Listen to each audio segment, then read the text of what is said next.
Sometimes the smallest confession reveals the biggest truth about a person. On a rainy evening in a quiet cafe, a young woman on her first ever blind date whispered words no one expected. I can't afford coffee. She lowered her eyes, embarrassed, ready to be judged, ready to run. But the man across from her didn't flinch. Instead, he ordered 2 coffees. And smiled. What neither of them knew was that this simple moment would change both of their lives forever. Sparkles Chapter 1, The Confession at the Corner Table. The cafe smelled of roasted beans and warm pastries, the kind that made people feel like the world outside wasn't cold or cruel. But for Ayla, it still was. She stood at the entrance in a faded peach scarf, her fingers nervously twisting the end of it as she searched for the man she was supposed to meet. A blind date, her first one ever. She wasn't used to such things. She wasn't used to anything that made her feel seen.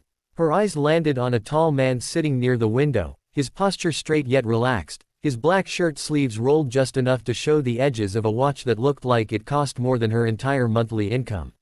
He noticed her at the same time, lifting his hand with a gentle smile. That was the first moment she felt unworthy. She approached slowly, heart pounding like a drum inside a hollow chest. "Hi, I'm Ayla," she managed to say. "And I'm Ryan," he replied with a voice deep but calm, the kind that seemed to carry warmth. He stood to greet her, such a small, respectful gesture, yet it made her throat tighten. Nobody had done that for her in years.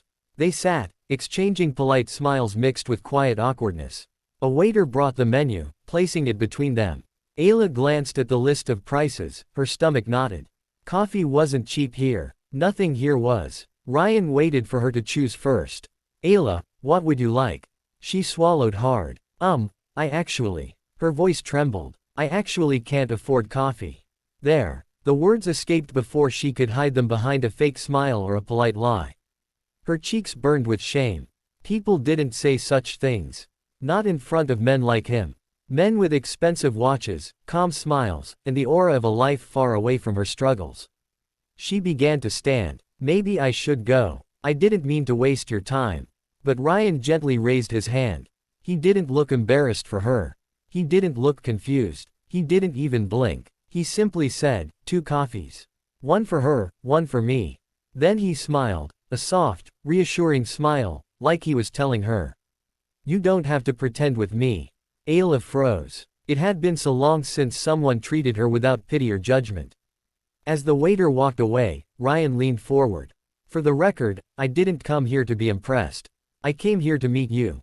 Her breath hitched. She wasn't used to kindness. Not after the last 2 years. 2 years of losing her father, losing her home, losing her job. 2 years of skipping meals so her younger brother could eat. 2 years of working double shifts at a clothing stall just to keep the electricity on. She had forgotten what it felt like to be looked at like she mattered. "So," Ryan said, trying to lighten the mood, "tell me something about yourself."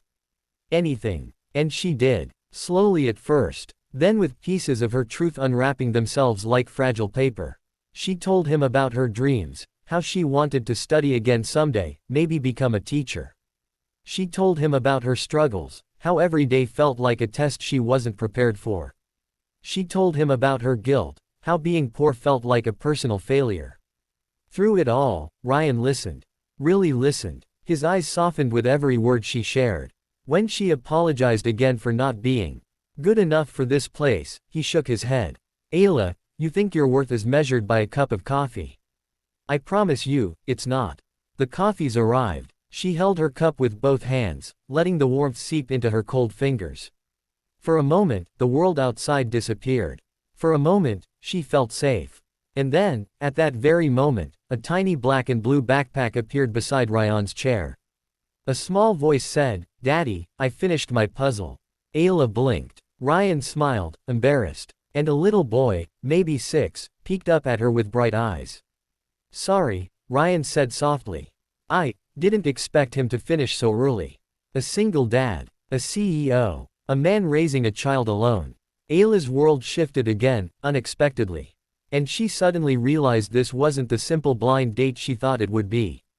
It was the beginning of something neither of them had planned. And everything both of them needed. Sparkles Chapter 2, 2 broken worlds, one table.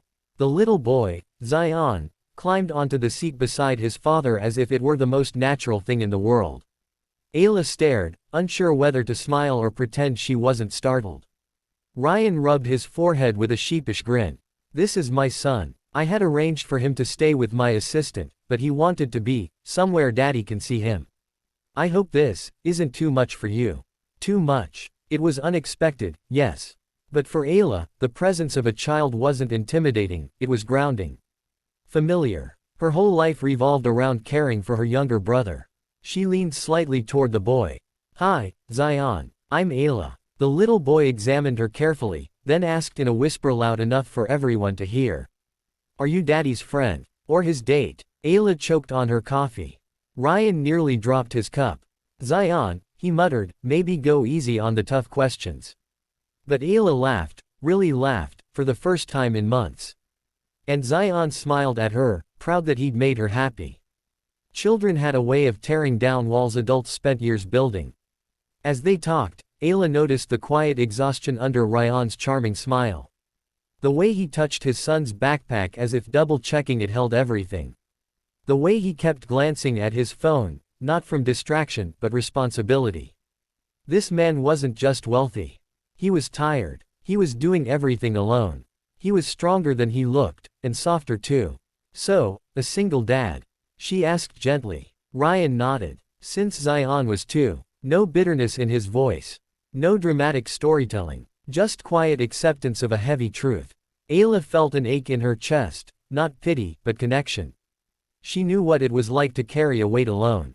She had grown up too fast too. Her struggle wasn't his, but the loneliness that she understood.